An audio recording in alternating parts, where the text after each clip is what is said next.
एकजूट असणं खूप महत्त्वाचं आहे.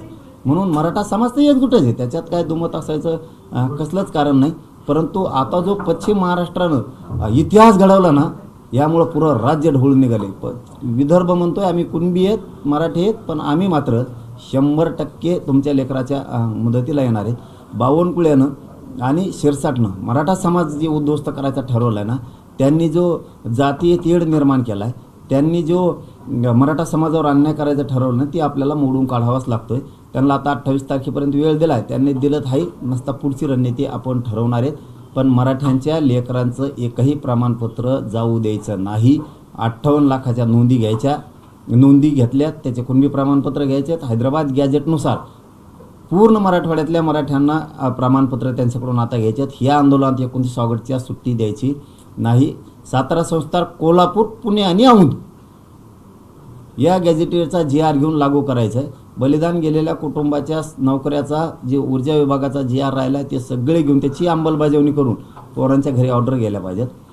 ACBC आणि EWS याच्यातले जेवढे विद्यार्थी राहिलेत ना, तेवढे विद्यार्थ्यांना माझं आज हात जोडून आव्हान आहे. प्रत्येक पोरानं ज्यांची ज्यांची निवड झाली त्या प्रत्येक पोरानं आपण आपला अर्ज घेऊन यायचा की निवड झाली पण आमची नियुक्ती दिली नाही. याला जोडून जर तुम्हाला येता येत नसेल, तुम्ही जर कुठं दुसरीकडे ड्युटी करत असाल तर तुमच्या घरच्याला, पालकाला, कोणालाही तुमचा अर्ज घेऊन पाठवून द्या आंतरवालीत की आमच्या पोराची ACBC आणि EWS मधून निवड झाली होती पण सरकारनं नियुक्ती दिली नाही. घेतल्याशिवाय तुमच्या माणसाने माघारी जायचं नाही, नियुक्त्या दिल्याशिवाय. याला जोडून प्रश्न ACBCच्या पोरांचा सुद्धा असंच आहे. ज्यांच्या निवडी झाल्यात, EWSचं आत्ता सांगितलं, ACBCच्या ज्या पोराच्या निवडी झाल्यात त्यांना नियुक्ती दिल्या नाही, त्या पोरांनी सुद्धा आंतरवालीला आपण आपले अर्ज घेऊन यायचे. सगळ्या पोरांनी एक घर राहायला दुसरा शिष्टमंडळ फर्स्ट मंडळ नाही, प्रत्येक पोरांना आपण आपला अर्ज घेऊन यायचा आहे की आमची निवड झालेली पण आम्हाला नियुक्ती दिली नाही. खूप गंभीर विषय सांगतोय, तुमच्या भविष्याचा प्रश्न आहे. नसता त्याच्यानंतर तुम्ही जर आले नाही तर माया नावाने बॉम्बलायचं नाही, आमचं काम झालं नाही म्हणून. हे संधीचं सोनं सगळ्या पोरांनी करायचं. जर तुम्हाला येता येत नसेल, तुम्ही कुठं दुसरीकडे काम जॉब करीत असलात, तुमच्या घरच्यांना पाठवून द्या, पालकाला, भावाला, कोणाला पण की अर्ज घेऊन माझ्या भावाची निवड झाली पण दिलेली नाही आहे. नियुक्ती होऊस तर, तुमची निवड होऊस तर, नियुक्ती होऊस तर तुमच्या माणसाने माघारी जायचं नाही आहे. याला जोडून महत्त्वाचा विषय मराठा समाजासाठी, ज्यांनी ज्यांनी कुणबी प्रमाणपत्र काढण्यासाठी अर्ज केलेत, मराठा समाजानं समजून घ्या, याच्यानंतर सांगितलं जाणार नाही आहे. आता आज 16 तारखेला सांगतोय, 29 किंवा 28 ऑगस्टला तुम्ही इथं यायचं. ज्यांची कुणबी नोंद सापडली त्यांना कुणबी प्रमाणपत्र दिलं नाही, त्यांनी कोणाकडे अर्ज केला आहे, कोणत्या तालुक्याचा आहे, तुमचं नाव, कोणचा अधिकारी आहे, कोणत्या भाषेत तुमची नोंद सापडली, अधिकारी देत नाही, त्यांनी तिथं पण अर्ज द्यायचा आणि एक इकडं पण अर्ज घेऊन यायचा की आम्हाला प्रमाणपत्र दिलं नाही. तुमचं प्रमाणपत्र देऊस तर आंतरवालीतून तुम्ही माघारी जायचं नाही.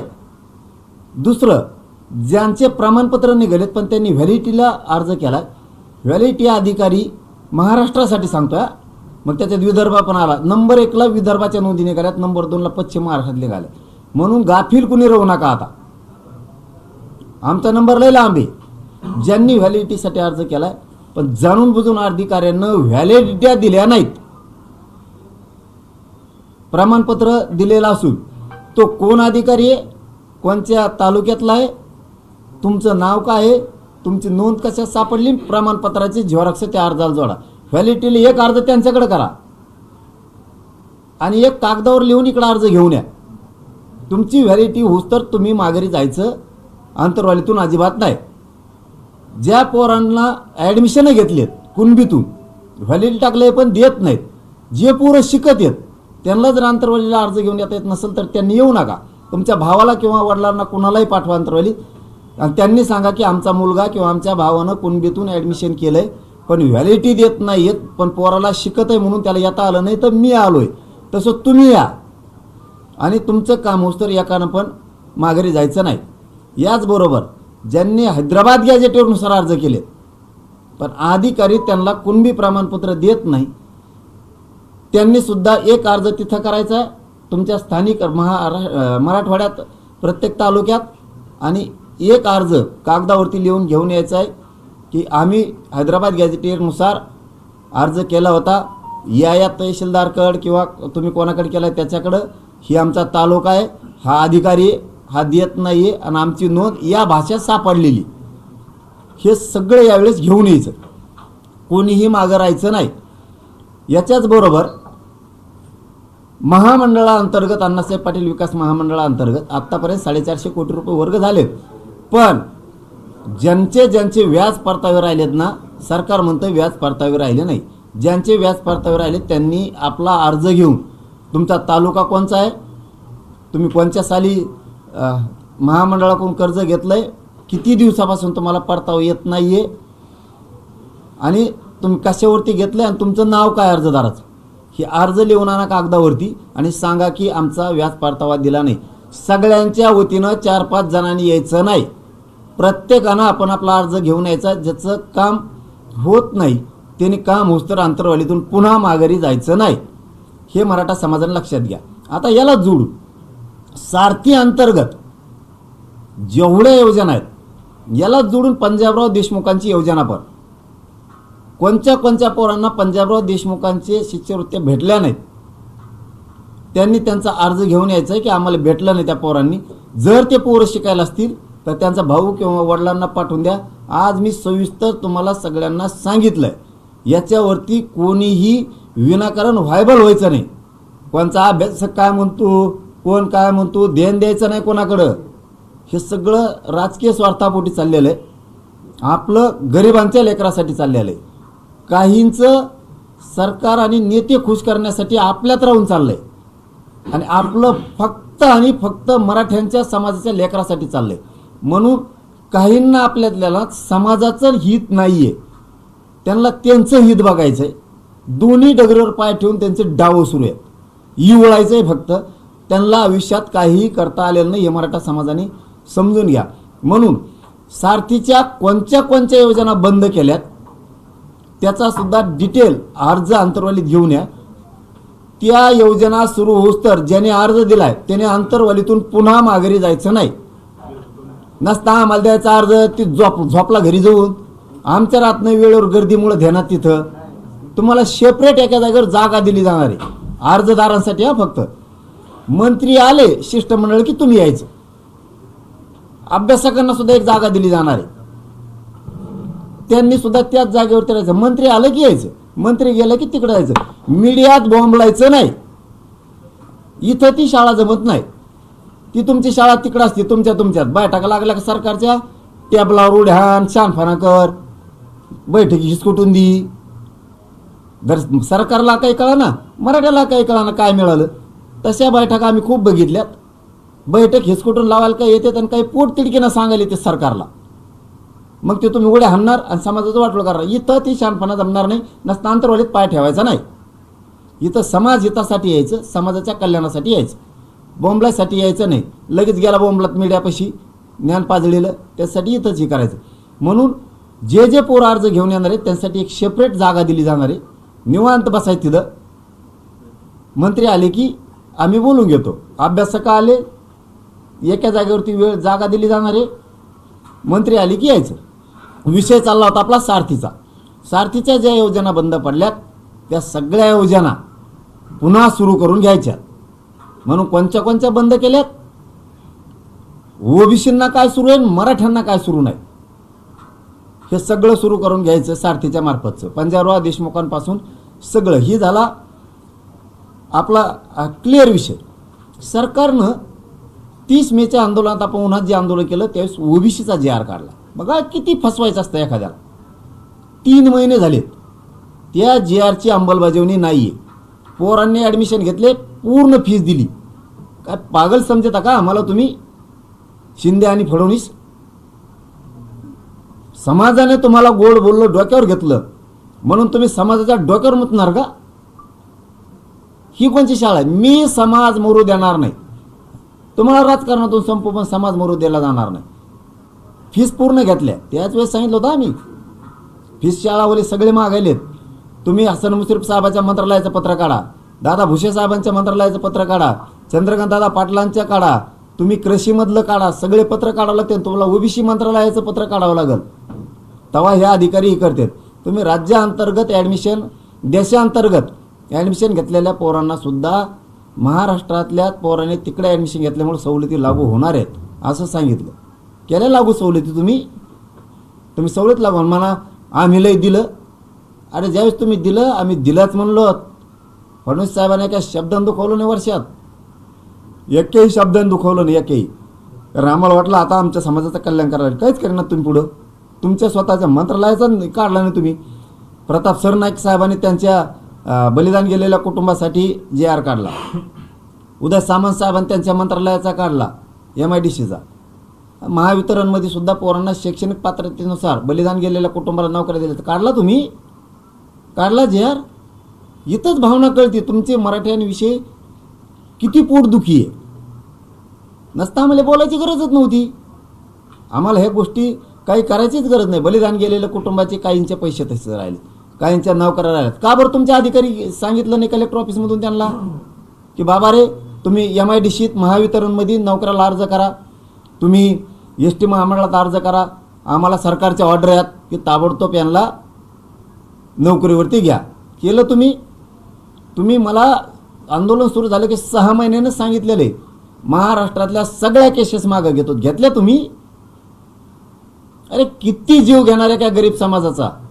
खोटे नाट्य गुन्हे दाखल केले पोरांवरती. तू कशामुळे केले? आमच्याच महिलांवरती, आमच्यावरती क्रूर हल्ला केला. पुन्हा त्या भानगडी नाही करायच्या, आता पुन्हा भानगडी नाही करायच्या. वेळेप्रसंगी डाव फिरू शकतो, आंदोलन मुंबईत सुद्धा येऊ शकतंय.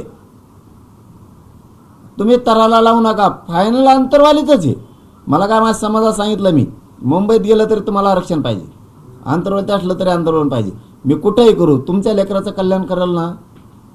माझ्यावरती समाजाने फक्त प्रामाणिकपणामुळं, समाजाशी गद्दारी न केल्यामुळं, आयुष्यात समाजाच्या विरोधात शब्द वापरला नाही राजकारण्यासाठी मी. म्हणून पश्चिम महाराष्ट्र इतिहास घडवला आहे. पश्चिम महाराष्ट्र अर्धा राहिला परेशान करायला आम्हाला.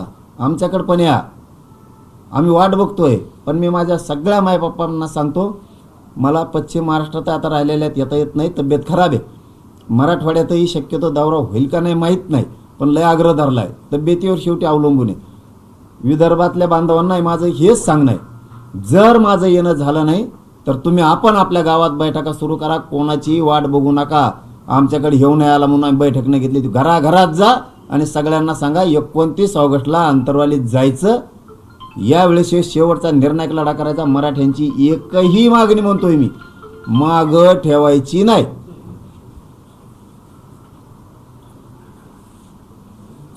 तुमचं काही ते काही अभ्यासक येणार आहेत ज्यांनी तुम्हाला तुमच्या मताशी सहमत नव्हते मुंबईमध्ये किंवा इतर ठिकाणी, त्यांनी सोशल मीडियावरती लिहिलंय की ते येणार आहेत म्हणून. नीट वागायचं असलं तर यायचं नाही, तर इकडे यायचं नाही. मी मीडियात तेच सांगितलं, इकडे यायचं नाही. रात्री पण सांगितलं, आपल्याकडे चोरून लपून काय नसतं. तुम्हाला काय समाजाच्या विरोधात बोंबलायचं, तुम्ही तिकडे राहूनच बोंबलू शकता, काही अडचण नाही. तुम्हाला मराठ्यांचे लेकराच्या अन्नात माती कालणारे, विष कालणारे ओबीसींचे काही लोक लागत आहेत, तर इकडं मराठ्यात काय आहे? मग ते कोण कोण असतील ते सगळेच एकाला म्हणत नाही. आणि मी ओळखीत नाही अर्ध्याला तरी म्हणतात आम्ही यावं सांगितलं होतं, आम्ही तेव्हा सांगितलं होतं आणि आमचं ऐकलंच नाही. अरे तुम्हाला ओळखीतच नाही. मी आत्ता मला कळायला लागलं हे अभ्यासक आहेत म्हणून. आणि जे अभ्यासकाला देता आलं नाही ना, ते आम्ही गरीब लोकांनी दिलं आहे. फक्त मी जीव याच्यासाठी लावतो की ते समाजाचा भाग आहेत बिचारे. काही संघटना, काही अभ्यासक, काही समन्वयक जीवाचं रान केलं ह्या बिचाऱ्यांनी की समाजाला मिळावं म्हणून. सरकारनं त्यांचं कधीच ऐकलं नाही. तर मग माझ्या लक्षात आलं आपल्या माध्यमातून त्यांचं चालू. किती प्रामाणिकपणा पाहिजे याच्याशिवाय, किती प्रामाणिकपणा पाहिजे याच्यापेक्षा आणखी. मी ठरवलं की बिचारे अभ्यास सांगतेत, पुस्तक वाचून वाचून परेशान झालेत, काही काही मथरे झालेत आमच्यात. नाही ऐकलं ह्या सरकारनं, म्हणजे 40 वर्षाच्या 50 वर्षाच्या सरकारमध्ये. मग आता चला ना आपण सन्मान देऊ, आपण त्यांचं म्हणणं मांडून पुढं चालू. पण काहीला आता 2 खेळी खेळायचे असतात. 2 खेळीवाला आम्ही इथून पुढच्या काळात टिकून देणार नाहीत. हा. मराठा समाज बी त्यांना गिनणार नाही. मग मी पण नाही. ही शेवटची संधी आहे त्यांना. मीडियाच्या माध्यमातून सांगतो, ही शेवटची संधी आहे. एकच बाजू धरायच्या. हा. तिकडचं ज्ञान इकडं पाजळायचं नाही. सरकारचं ऐकून परत इकडे यायचं म्हणायचं गेलो की नाही त्यांच्यात पांगेला की नाही खेळ ईद असते टोले. मग असं आहे की तुम्ही तुमचे भाषण आम्ही आताच्या दौऱ्यातले ऐकले.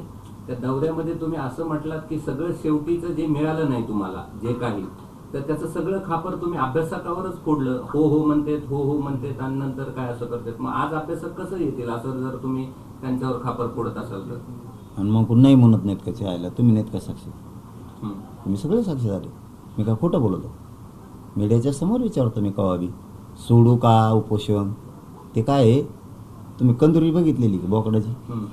हां, बोकडाची कंदुरी. हे काय करतात बघा, ते कापेनारा हे असतो खाटी, तो काय म्हणतो, पाणी पाहिजे तो बोकडाला आणि म्हणतो कापू का? आता जेनी चालिले बोकड कापायला, तो म्हणतो हा कापेव ना पटकून. पाप कोणाला? जो कापेवर मानला त्याला. कापणाराला काही टेन्शन आहे का?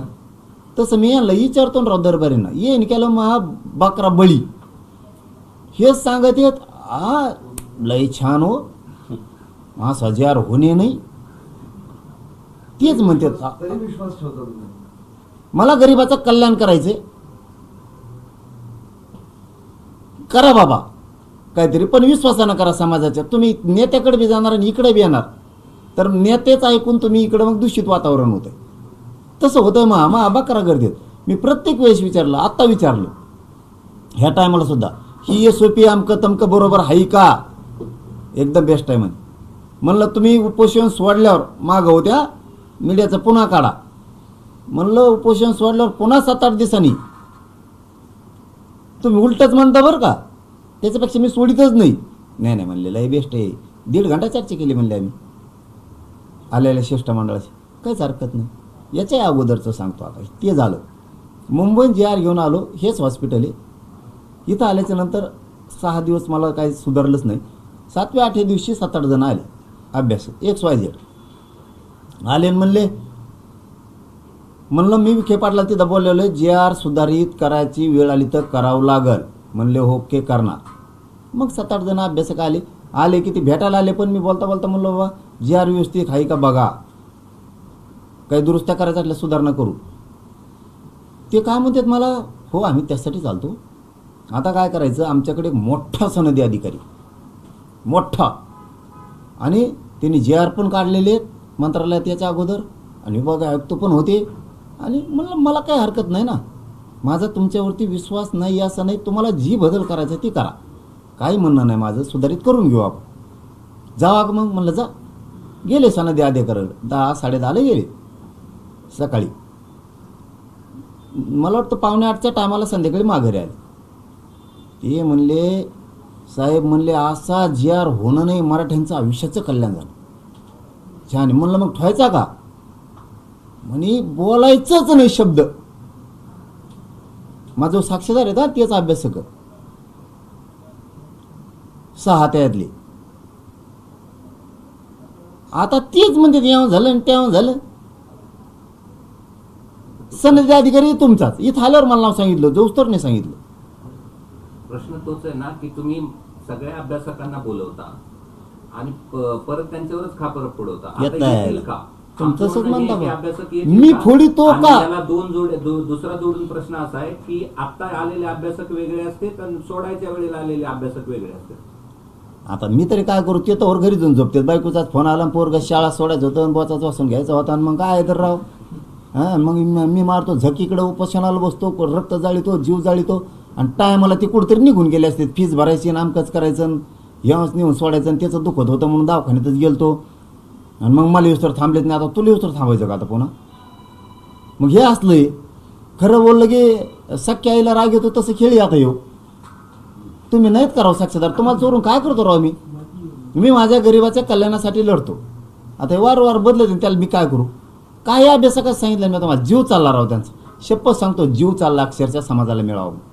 काही समन्वयकांनी उभा हयात वायाला घातलं की आपल्या समाजाचंच लेकराचं कल्याण करायचं.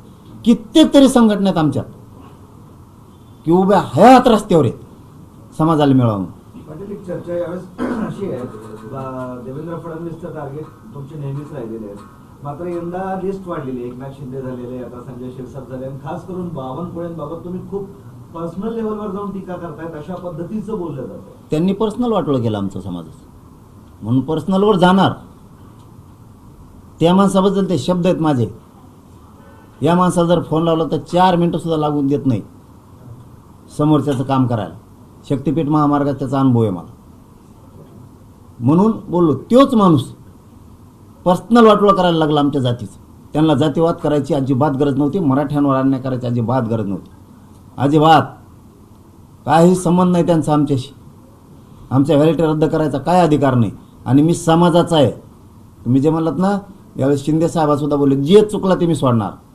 माझ्या जातीला पेक्षा मी कोणालाच मानत नाही मोठं. ते भलं जी किंमत मोजायची आहे ती वेळी. यांनी लयच समाजाला बोलल्यामुळं, फडणवीसांना आणि शिंदेंना बोलल्यामुळे यांना लयच लागलं असेल. आणि हे जर जास्त वाटोळं करणार राहते मराठीचं, तर आम्ही यांचं राजकारणात पुरं वाटोळं करून टाकणार. आमचं वाटोळं तर आम्ही यांचं सुद्धा वाटोळं करणार. यांना वाटतं सत्ता आमच्या हातात आहे, हे लयच बोलला ना, आता प्रमाणपत्र रद्द करायचे, मराठीचे प्रमाणपत्र द्यायचे नाही. ही जर खुन्नस तुम्ही धरली की आम्ही खुन्नस धरली, तुमचा एक बी नाही येऊन द्यायचा. भले मग ते दुसरे ओबीसीचे कुणाचे आले तरी चालतील. मग ते पण तुम्ही दोघं बी ध्यानात ठेवा. ते तुम्ही आतापर्यंत अनेक GR काढून आणले. आज संभाजीनगरमध्ये जे उपोषणाला बसले त्यांचं एक आंदोलन आहे. आतापर्यंत जे GR मिळाले त्याची ती होळी करणार आहे आणि आमची कशी फसवणूक झाली असा आरोप आहे. चला पुढे घ्या. तुमच्या आंदोलनानंतर अनेक ओबीसी संघटनाही आंदोलन करण्याच्या याच्यात आहे, घोषणा झाल्या आंदोलनाची, त्याबाबत काय झालं? ओबीसी पण आंदोलन करणार आहे तुमच्या आंदोलनाला. त्यांना काय धंदा आहे? नेते ओबीसी नाही, ओबीसी नाही. हा नेते, हां, फक्त नेते, ओबीसी नाही. बिचारा आम्ही बळच कधी धनगरांना दुखवलेलं नाही. लेकरं गरिबांचे कल्याण झालं पाहिजे ना. मायक्रो ओबीसीला दुखवलं ना, बंजारा समाजाला दुखवलं ना, आदिवासी समाजाला दुखवलं ना, आम्ही कुठल्याच समाजाला दुखवलं आहे ना, कोणालाच. यांना यांच्या राजकीय पोळ्या ओबीसींच्या जीवावर भाजायच्या. हेच आंदोलन जर धनगर समाजाला ST आरक्षण मिळवण्यासाठी जर केलं असतं ना, आज गरिबांच्या लेकरांचं आयुष्याचं कल्याण झालं असतं. तिथं ताकद लावा. ही इकडं ताकद लावून तुमचा काही उपयोग नाही. मी पुरी ताकद तुमची वायाला घालणार आहे. असा एक वर्ग आहे ग्रामीण महाराष्ट्रात ओबीसीमध्ये, गरीब लेकरांच्या मराठ्यांच्या जर नोंदी सापडल्या असल्या तर गरिबांच्या मराठ्यांच्या लेकराचं कल्याण झालं पाहिजे. इतकी साफ नियत आजही ग्रामीण भागातल्या ओबीसीमध्ये, आज पण एकदम साफ नियती त्यांची की अजिबात मराठ्यांच्या विरोधात नाही जायचं. गरिबांचे लेकरं आहेत, कल्याण होऊ द्या. आपल्या लेकराचं कल्याण झालं ना, तसं त्यांचंही होऊ द्या. त्यांच्या नोंदी सापडल्यात. मुद्दाम मोगम इकत भांडण घ्यायचं नाही, मराठ्यांना विरोध करायचा नाही. इतका स्वच्छ आणि प्रामाणिक आजही गावखेड्यात ग्रामीण महाराष्ट्रात ओबीसी समाज आहे. आजही आम्ही दोघं एकमेकात हसतोय खेळतोय. हे सत्य आहे. आता काय नेते आणि ते बी काय ओबीसीत नाही, ठराविक जातीचे आहेत. लाभार्थी टोळीचा ऐकून पडलीचं करणारे. वडीलवर असं म्हणतात की मराठवाड्यात 85% कुलकर्णी प्रमाणपत्र 357 जातींनी ओबीसीत राहायचं की नाही ठरवलं पाहिजे. बोगस कागदपत्राच्या आधारे जागा बळकवण्याचा प्रयत्न होतो. बैठक भरली, पुढची रणनीती ठरवली. ते तर काय नुसतं बैठकाच कवर घेतोय का? सगळं वासुदेव करून ठेवला काँग्रेसचं त्यांनी. आले हे जर लोक नसते त्या काँग्रेसमध्ये, ते काँग्रेस महाराष्ट्रात राहिलेत नसतं कारण बेसरमच झालं असतं काँग्रेसचं. ते थोरात घराणं आहे, ते तिकडचं कदम घराणं आहे, मला वाटतं चव्हाण घराणं आहे, तिकडचं इकडं देशमुख घराणं आहे. हे घराणे आहेत म्हणून तरी बरं आहे. पटोले घराणं आहे. नाही ते तर कार्यक्रमच वाजवला असते द्या दुपारात. काँग्रेसचं ठेवलं नसतं. याला हे नेमकं ओबीसीचं आहे का काँग्रेसचं याचाच मेळ लागा नाही. कोणती तरी एक बाजू धर, एक बाजू धर कोणती तरी.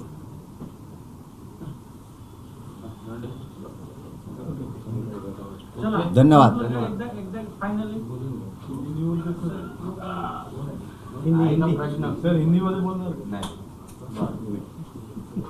पण दिल्लीला गेल्यापासून मी हिंदी शिकायला लागलो, हे खरं सांगतो. मला थोडस नाही ना, आज नाही, 29ला सुरू करतो.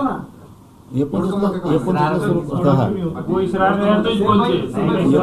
पण मी जे खरं ते सांगितलं, दिल्लीला गेल्यावर तेव्हापासून थोडी हिंदीला मी एक जणाचं घेऊ मार्ग करून मी काही म्हणून हिंदी मी या धोरणात आणली. नको हिंदी धोरणात आणली, पण 29ला सुरू करतो. चांगले अरे थोडे पाठ करून राहिले, आणखी पाचका व्हायचा पुन्हा. पण जे खरं आहे ते बोललो का नाही. हे आज जायचं ना, दिल्लीला गेल्यापासून जर आज जायचं त्यांना उद्या परवा घेऊ आपण. हा आज अभ्यासक बांधवांना सन्मानानं सगळ्याला बोलवलेलं आहे. त्यामुळं अंतरवाली जायचं आणि मी सन्मानच देणार. जरी काही बोललो बी असलो तरी मी अभ्यासकांना समन्वयकाला कशामुळे बोलतो, माझ्या स्वार्थासाठी नाही, समाजाच्या हितासाठी त्यांना भांडतो. माझ्या समाजाच्या अभ्यासकांना समन्वयकाला मी भांडलं पाहिजे, किमान त्यांनी मराठा समाजासाठी लाईनवर यावं म्हणून. त्यांचं काय माझं वैयक्तिक वैर नाही, त्यांच्यावर माझी काय दुश्मनी नाही. मी फक्त तेवढ्यासाठी त्यांना भांडतो की समाजासाठी योग्य रस्त्यावर समाजासाठी या, राजकारणासाठी येऊ नका. आज त्यांना सन्मानानं बोलवलेलं आहे, त्यांचा सन्मानच होणार, त्यांचा काही अवमान कुठं होणार नाही. खूप धन्यवाद. हा लगेच वापस येणार, आणखीन ताप आहे अंगात, लगेच वापस येणार. हो